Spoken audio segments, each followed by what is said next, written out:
For the Mesilla Valley News Sports Podcast, I'm Ernesto Garcia. Welcome to the Broken Spoke Tap House inside the Amador Live. I'm Ernesto Garcia, and we're glad that you're here this evening before the big rivalry matchup between New Mexico State and UNM at the Pan American Center. There's still some seats available, but you got to head over to the Pan Am ticket office for tonight's matchup as the Aggies look to beat the Lobos and have some rivalry games finally. As NMSU Athletics Director Mario Mocha said, he'd love to have those rivalry games back. It's been a while since we had one, and it's going to be rocking tonight at the Pan American Center. Now, you're going to see it on our sports headline ticker below. The big story, no head coach Chris Jans for this one tonight. Following NMSU's following COVID protocols, Coach Jans is following those as well. And for whatever reason that is, we're not saying that he is listed as that or not. We just know that he's following COVID protocols and will not be at tonight's matchup for the battle of I-25, the Rio Grande rivalry between NM State and UNM. But once again, plenty of tickets, and I'll get you there before the big game starts at 7 o'clock tonight. We've got two big special guests with us. One's a returning friend of ours that we love talking football with and is probably still mad about how many flags were thrown this past Thanksgiving, more than there was turkey probably thrown around at his house. That's Billy Avalos. He's an assistant head coach over at the Las Cruces High School Bulldog team. He's going to tell us about some interesting things going on in women's tackle football here as well. And we'll be talking to him shortly, too. We'll also be talking to the champ of bantamweight football in 7th grade, Coach Dre Aguilar. He'll be joining us here in just a few moments as well. But let's get right to it. Let's get to some business things first right away, and I'll bring you in just a second, Billy. I want to let everybody know. First of all, we'll move you a little bit closer over here, Billy. And we want you to talk a little bit about what we talked last week about.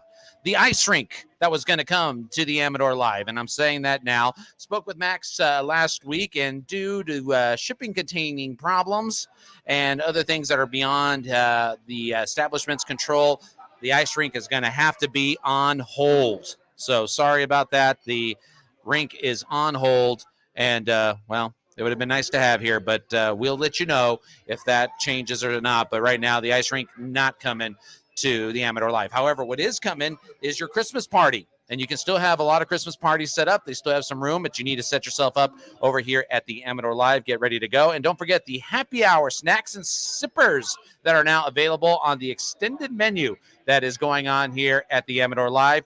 $20 happy hour that includes 2 select pints or select cocktails along with shareable appetizers for 2 guests every day from 4 to 6 o'clock. You can see it in the menu when you get here, and we're talking about some pretzel bites, some bruschetta, also pulled pork sliders. They got the sangrias, the peach combos, the Moscow mules that are part of the zippers. So you got the happy hour snacks and zippers. To have a Moscow mule, I'll be here every afternoon, 4 to 6. I promise you that. Also, make sure to sign up and see what's going on the Amador Live. I see Coach Billy's already like, what am I going to get for dinner there? I don't blame him on that.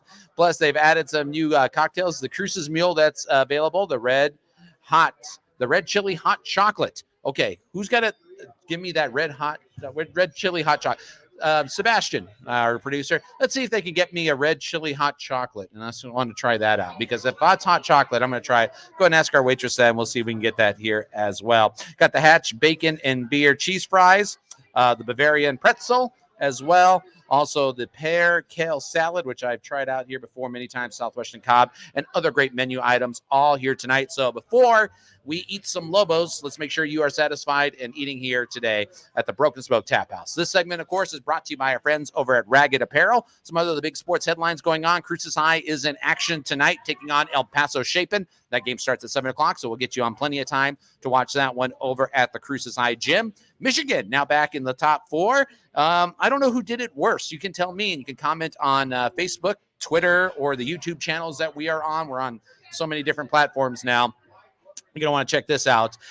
Who did it worse, Lincoln Riley or Brian Kelly, who left their organization a little bit interesting? Billy, go ahead and pick up the mic there. I'll let you answer that question right off the bat. Which coach did that wrong? To Oklahoma or Notre Dame fans? Who should be more upset? Well, I'm a Notre Dame fan, so it's us. We're the ones that are upset about it. He had a meeting at 7 o'clock. That by 7:30 he was gone, and they still didn't even know. They could have been in the top 4 for all we know.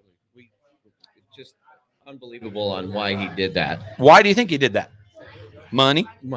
Okay. Why didn't Lincoln Riley leave? Money. I mean, but also, I'm going to take a page out of Colin Cowherd's book, because he said it best. Look, if you're Lincoln Riley, you leave Oklahoma, You don't have to worry about the Southeast Conference anymore. Also, I tell you what, did he tell you? The red chili, I want to try that one. Definitely for sure. I'll get that. That's gonna be a mole. Huh? It's a mole It's a mole. All right, I'm ready to try it. A mole, I'm okay with this. Yeah. I'm all right. But going back to Lincoln Riley, you're going to leave Oklahoma at a time when they're going to the Southeast Conference. They don't have to worry about all the big matchups in Alabama waiting to win. You go to the Pac-12. You get $110 million.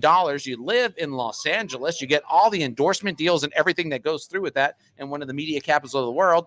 And also, you just are trying to win the Pac-12. That's not a hard thing to do compared to winning the SEC, wouldn't you say? Right. No, winning the Pac-12 is definitely more doable than winning the SEC for sure. And I don't know if there's that much pressure at Notre Dame, but for Brian Kelly, a chance to take over on a program that's already set up to win at LSU. I mean, that Oregon recruited really well. Those players are not all going to leave.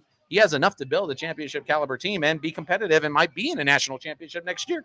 Absolutely. But it's Notre Dame. In my mind, that is the pinnacle of college football is Notre Dame. If you're a gamer like I understand, but you know what? I also think you're looking at some colleges that lived back in the 70s that need to go up and get into the new world of how to play.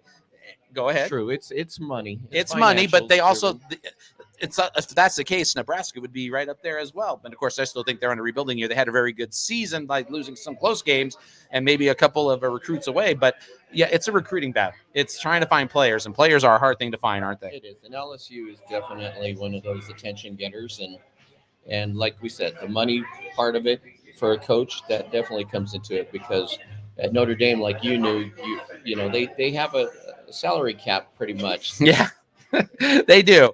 But I don't know. Brian Kelly might not want to see the priests and nuns anytime soon in the next couple of weeks. They may not be too happy with them. They won't be happy. Just smack him with a ruler. Billy Avalos is our first guest. He's one of the assistant head football coaches over at Cruces High School. You and Coach Lopez had quite a bit of a season. You probably gave Cleveland a better run than Rio Rancho did. Hang in there for a little bit. Talk a little bit about that game going back before Thanksgiving week. I'll tell you what, the boys and Coach Lopez, I can't go and it's his program, and I love to be part of his program. His work ethic is incredible. He got the boys prepared, him and Coach Satriani. They go and they're at 4 a.m. doing their thing, and then they leave late at night. So, they get the boys ready, and the boys are definitely pumped, not only for this year, but we weren't supposed to win a lot this year. And look at what the program did. They did amazing things with a lot of sophomores that were starting. So there's a lot of really good Bulldog football to come. And Coach Lopez is going to he's raising the bar and, we want a state championship. And now I'm going to ask the question that I think, hold on one second. I just need to let them know over here. Unless we lose him to Notre Dame. No, I don't think you'll lose him to Notre Dame right now. I have to ask this question, Coach. If you're saying, and I talked to you on the phone, you said that you feel that this team will be a championship caliber team next year. You have quite a bit of seniors that are leaving. What's going to be I'm going to say 2 years. 2 years. 2 years. Why 2 years? Well, because a lot of those freshmen that were playing this year and last year's freshman team, which are now sophomores that are playing, when that team is mixed, the cohesion that's going to be there is going to be thicker than thieves, because those guys, the way they interact with each other at such a young age already, and they're already being an impact to the varsity level, even though they're JV. Look at our, just. It's going to happen. It's a magical team. I'm saying it first. All right. I really see it. To give them, when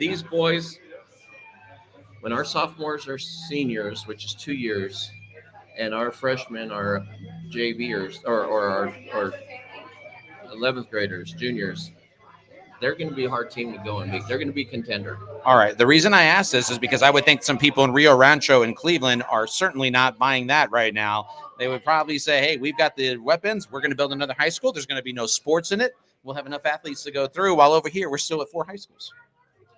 We're going to continue to have the 4 high schools. And, now that Mayfield is 5A, that, You think there'll be some That's gonna change championships things. there? There are going to be some championships there as well. All right. Well, I'm looking forward to seeing how this plays out. You get to coach on what part with Coach Lopez again?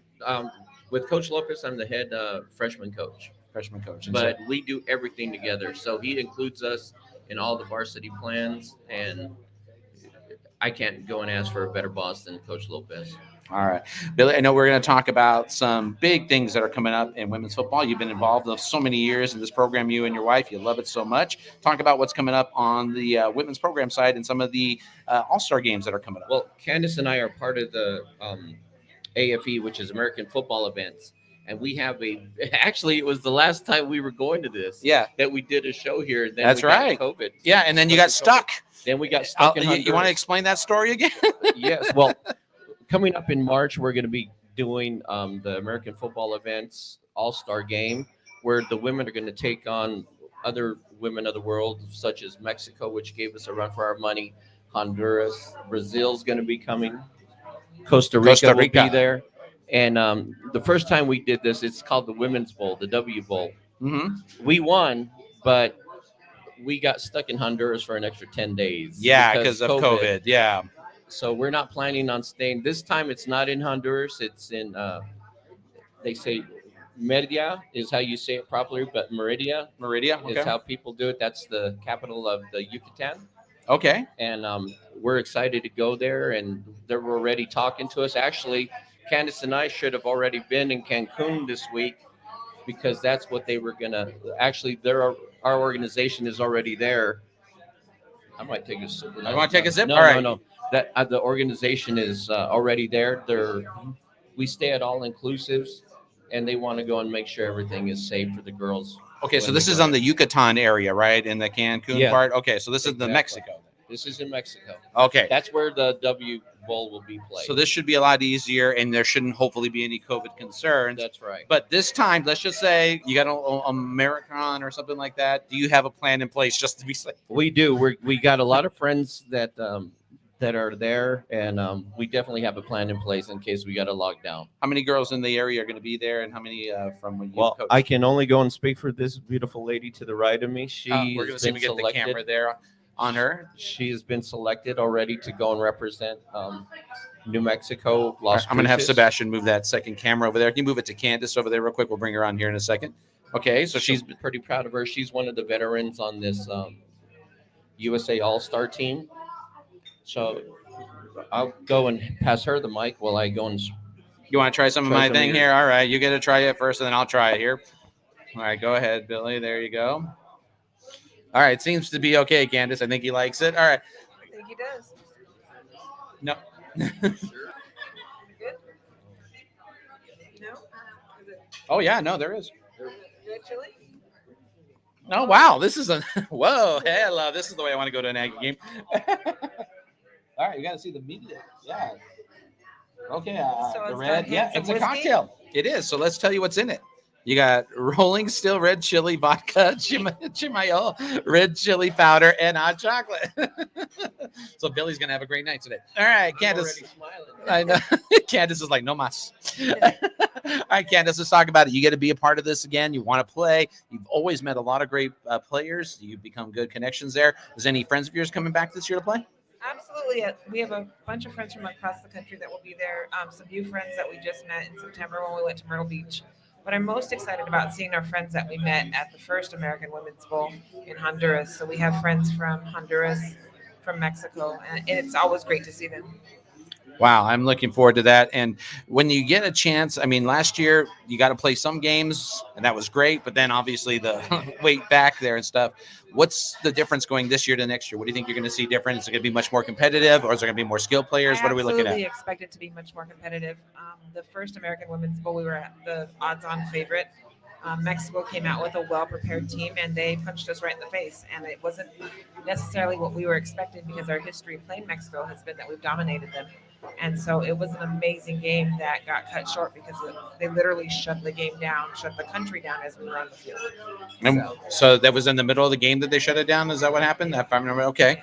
Also have to ask, how many games do you think you'll play this time around? My guess would be at least 3 in the pool play, and then we'll go into the tournament brackets. 3 games and then the tournament.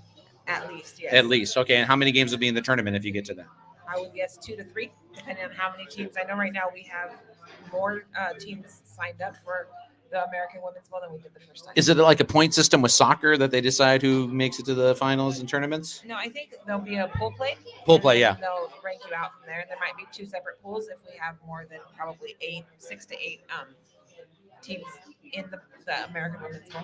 Oh, wow. So last time there was only 4 of us. There was Honduras, Costa Rica, America, and Mexico. So it was pretty short and sweet. It amazes me that this is taking place and people don't really know about it because we have women's football that's picking up in this country. And then we have this strong Latin American influence that we saw in what the football league you played this past year. Why is it so strong? I think Mexico or Latin America's fallen in love with anything that is American, and football's quintessentially American. And they eat it up. It's not just the men that are playing or the boys.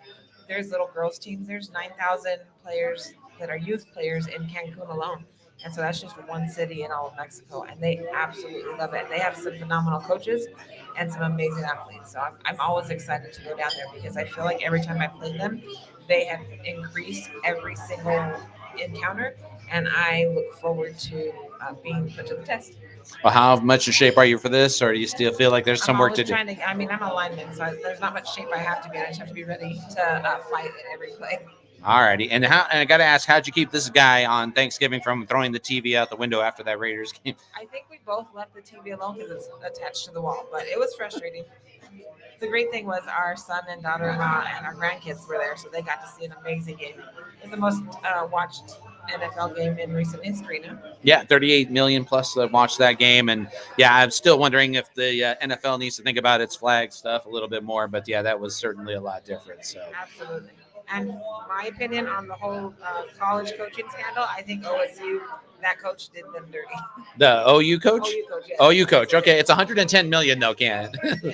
I mean, I'm like, hey, what do you – in the – football's relationships, and he had a relationship with these seniors that he just walked out on them.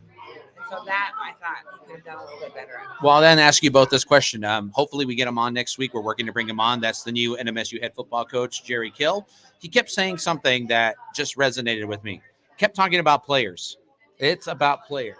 It's about settling those developments. He doesn't care if he's in a meeting. He's got 4 players outside that have something going on. He's going to leave that meeting, say, I got to go deal with my players. What does that tell you, Billy, when just seeing what you saw from him on that, or you, Candace, what you guys saw from that? Being a player coach like I am, or a coach for my players, I think it's the best thing I ever heard, that he's putting his boys number one over anything and anybody, because that's how it has to be. They're not just, a commodity. They're here representing themselves, their families, their school. And that's one thing that we haven't had. And I think with Coach Kill, we're going to have it. We're going to have that pride where if we do happen to see Coach Kill out in this, outside, he's going to be approachable. You're going to be able to wave and he'll wave back. That's something we haven't had in a very long time. And I just love hearing the fact that he cares about, or he's saying he cares about the players as much as he does, because that's a big factor. If a player will go and run through a brick wall for you, there isn't anything they're not going to do for you. Candace, what do you think? Well, as a mother, as a coach's wife, as a player, I think that relationships are the strongest thing you can develop on a team.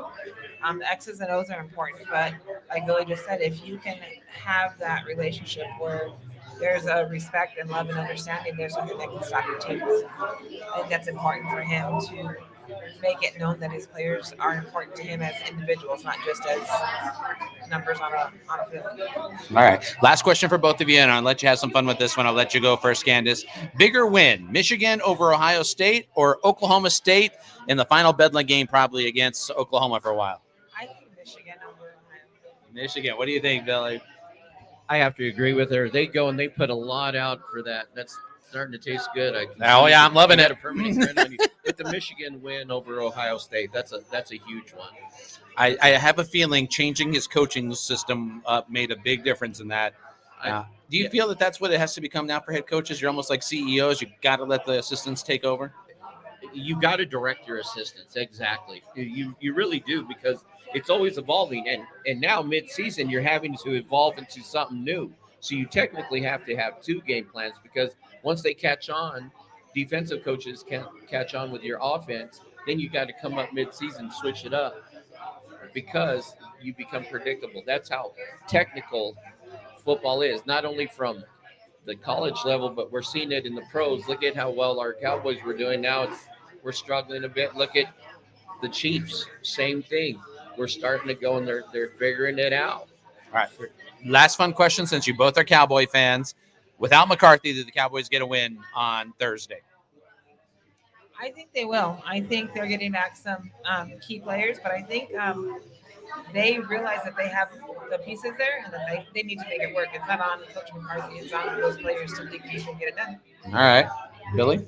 I have to agree. I think, these guys are adults. They're adults, and Coach McCarthy is definitely influential, but that's like you said earlier, it's the OC and DC. They're going to go and be helping call in the plays. Plus, they're going to go. They're not going to let the reins looser. That's what I feel. And Dak and the boys are going to go and pull it off. I'm looking forward to it. Did you guys have a good Thanksgiving? Beautiful Thanksgiving. Hopefully you did. Yeah, I had a vacation time, so that was relaxing. That's why we took a break last week, but I'm glad to be back this week. Hopefully you guys can make it out to the Aggie Global game tonight if you can and enjoy, but I look forward. I know it's football still going on as always, and so thank you both for joining us, and I look forward to hearing back from you, so let me know. And if you get stuck, I'm not answering my phone this time, all right? Well, we're trying to get you to go with us so you can see what it's about. I have an upcoming. I'm looking at my travel schedule for next year. I'm still a little bit grounded on some places, but I'll take you up when you're on that. Okay, I'm not kidding. I know you're being dead serious. That's the thing. And then next thing you know, I'm in the consulate office saying, "Can I get a plane?" I mean, huh? Yeah, exactly. Yeah. We got home. You got home. I'll still never forget that. It's up on Facebook. You get to check it out. Good luck, both of you. Billy Avalos Thank you for everything. joining us. Candace Avalos as well joining us as well. Good luck on your playing Always there. a pleasure being here. Always a pleasure. Enjoy. You can enjoy this. You want the rest of this? No. I'm not a drinker. I know. And you didn't expect that in there, did you? I'm sorry, Billy. All right, we'll take it here. We're gonna keep moving on here now, and we're gonna go ahead and bring in our next guest, and we'll see if we can get Coach Dre here. I think he's at the bar. He's enjoying it. Okay, we'll bring him up. We'll make a switch here.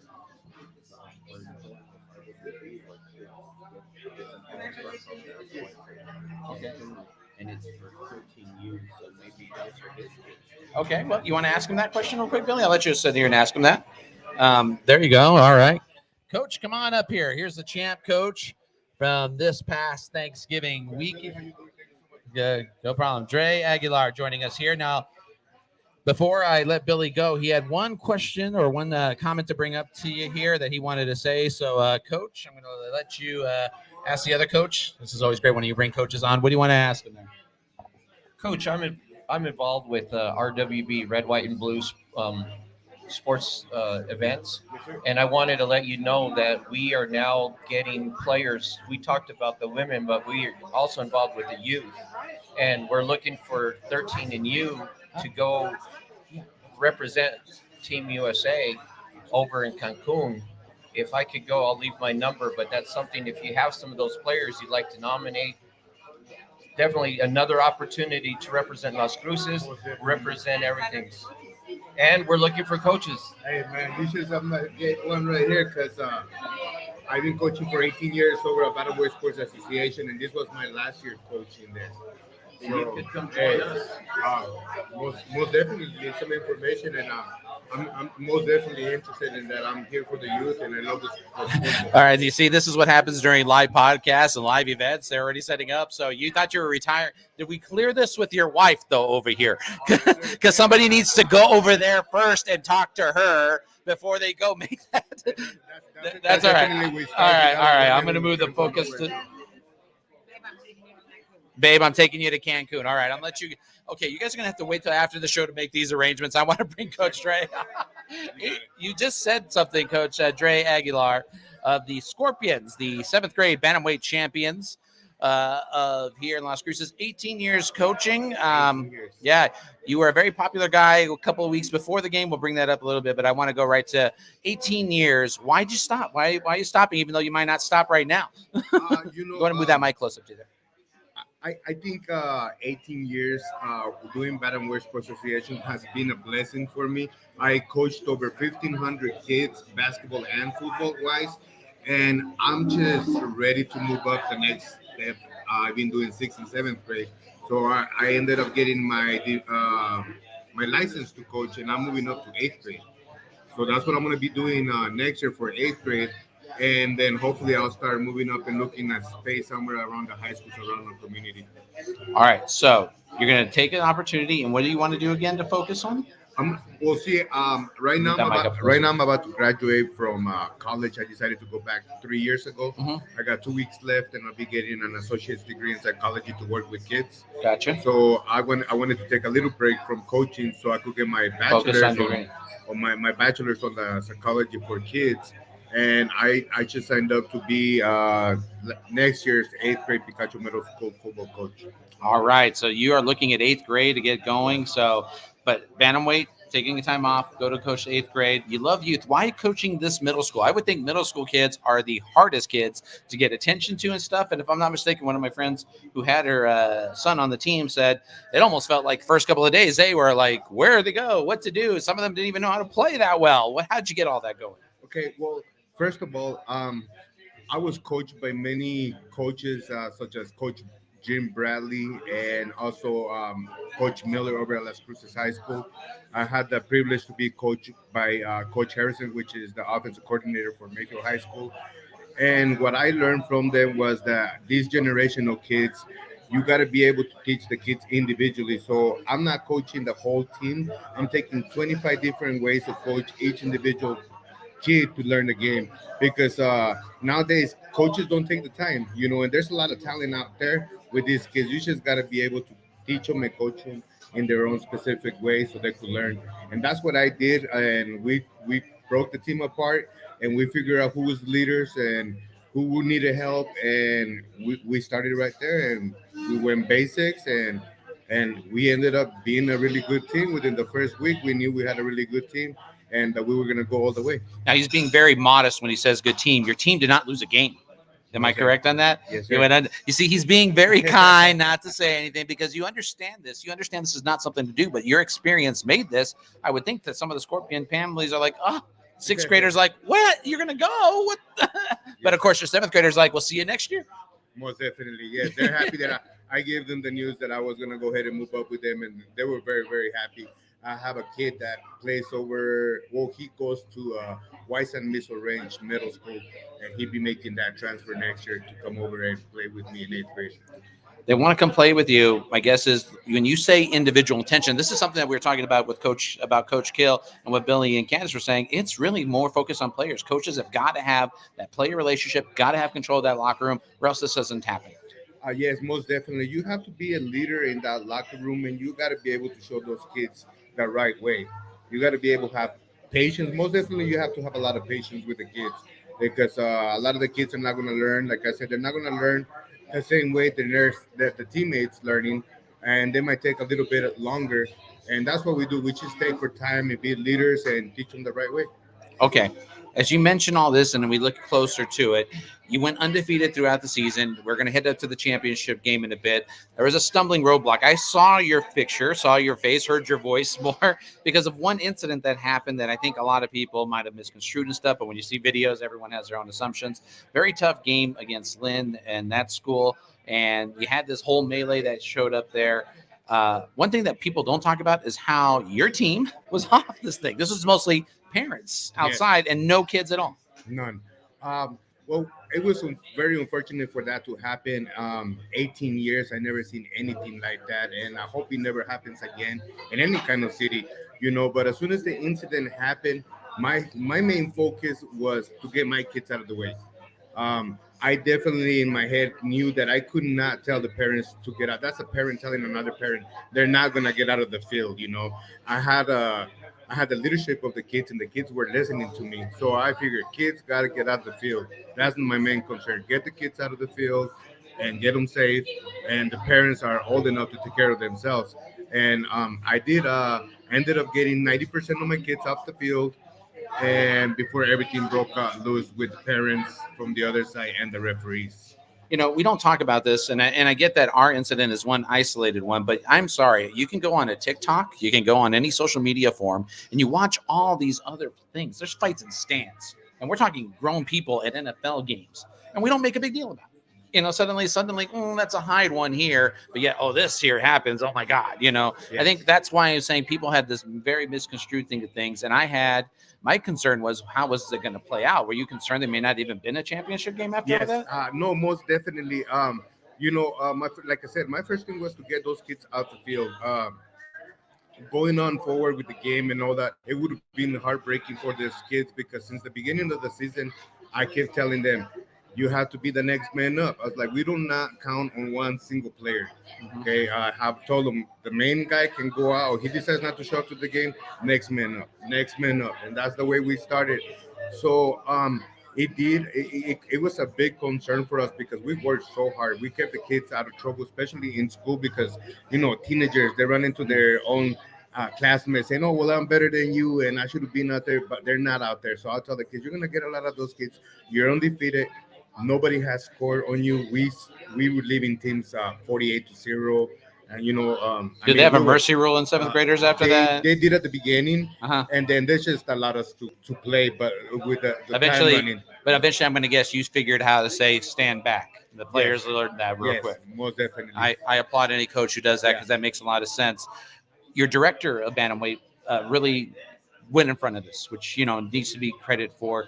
How was it working with him through that week, heading up to the championship week, to make sure that everything was settled and that they could assure people that there was going to be a game? This was just one isolated incident, few parents, not the whole thing.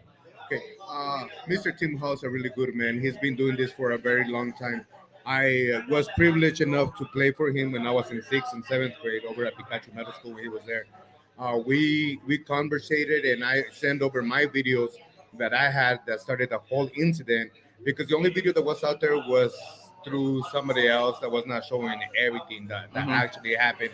And we communicated through the whole week and we sat down and figured out, and some people had to be punished on both ways, coaches from the end and some from our side, so it could be equal. So I ended up losing one of my coaches, and we ended up losing the other coaches from the end that did not get a chance to come back anymore for Baltimore Sports Association. But we did have a good conversation with Coach Hall and the league about everything we did possible to get those kids off the field. I don't know if I agree with that statement, and there's some people that would say that. Should these coaches have been there, or should it have been just a reprimand? Because are they gone and they can't come back at all? They can't come back at all. Does that make sense? It does not make sense to me. Social media got really out of hand. And I really want to say this, that we were too much worried about what's going on with everything, with the parents fighting the referees and all that. But I did not hear not one person worry about that kid that started everything. We do not know what was going on inside his head. We do not know if he got any help or anybody talked to him. There had to be something going on with him in order for him to start that stuff. But now the coaches are kicked out. What about the parents? Are any of them not allowed to come back? From what I heard of is the parents of the kid that started the brawl, the parents are not allowed to go see any basketball games or football games for the next year. And I thought that's something that we did not hear on this. And I think, like I said, I know it's been weeks and it's really not an issue. Like I said, I can show you instances on TikTok where you see fans fighting. I can show you many things at college football games and everything such. So this is not, like I said, one isolated incident of what I've seen at many things, but it just also shows either way too much passion or concern for other things. And it's hard. When you go to an NFL game and you're buying $20 liquor stuff every quarter, that could add up pretty big with these big things that are sold there. It's not a very friendly sight. It's got to be one of those things you're on your guard with. And there's nothing wrong with teams rooting for their fans, but because of travel the way it is and fan bases that have grown because of internet and expansions, that's what ends up happening. And I feel bad for Charger fans who never have a home game really because their other team shows up there. But like I said, I thought the bantamweight people handled this as well as they could. They then ended up having a game Saturday. You were in the championship. Who did you play, and how did that game go down? Oh, well, man, it was a rough week. So I was really nervous because we got the email and the call saying that we're going to be losing our defensive coordinator. So I handled the offense. I do nothing but offense this year. I did not look at the defense at all. Comfortable with my guy calling the plays and all that. And they tell us he's not going to be there. So here I am heading out to the championship with no defensive coordinator, and I'm just by myself. So I ended up taking 25 kids, right? 25 kids, man. We ended up taking a few days over to Ridoso to think about the things. Came back early Sunday morning, headed out to the game. We said we're just gonna go with what we have and let it come to us and go play as it is. It was a rough game. I lost my backup quarterback and my starting Oh quarterback my God. on the first play. On Wow. the first play. So The- now we're worried about not having a defensive coach. But I Now don't you have know, my and- backup quarterback or my quarterback. So you lose your defensive coach, backup quarterback, and what's the final score of the game? I believe it was 38 to 14. Okay, so this time you allowed some points. Yes, sir. No, that team they were very well Camino's prepared team, for us. right? They were very prepared for us. Now let me say that because I know people don't get this, and my good friend Kelly Jameson has to explain it, and she explained it so many times. The kids in 6th and 7th grade, when it comes to bantamweight, sign up in the season ahead. They play. They're not playing for any organized school. No. Organized sports start at 8th grade. Am I correct on that? Correct. For most all sports, right? Yes, sir. So when they go to 8th grade, then it becomes a whole other thing, and it's not the bantamweight part there. That actually is the school part. But then you have 8th graders that can play sometimes high school sports as well, depending on if they get qualified for that. Do you think any of your players are going to be in that situation from Picacho, maybe playing at Mayfield or Cruces? You know, a lot of those kids that I have that are seventh graders are 90% of them are going to be heading out to Mayfield. Most of those kids are heading out that way. I have about man, the whole team is really good, but I have about 8 kids out of those 25 kids that are going to be really well known in this town. And if they stick to it, you'll hear about them on the news. They're really, really good. Wow. I can see why you like this. I can see that your passion is in it. I like how you talk about players. I like how your coaching philosophy goes. And then that's why you're the champion here when it comes to it. Don't worry, the other coaches are trying, and don't worry, they're going to mimic everything. That's how it works in sports. But the way you put this in here, I think what you're looking at is this is an age where it's tough. These kids have a lot of things that went on, and COVID did not make this any easier. How was it getting them to understand the game, and how great was it just to see them playing, tackling right, not getting hurt? I mean, like you said, you had some players get hurt in a game. That's what happens. But, you do your best to try to protect them. You're almost like the father figure that they need. Coming out of COVID was very hard for these kids. A lot of them did. I did have about 6 kids get hurt the first week. They put up quite a bit of weight, and they were smaller size kids before COVID.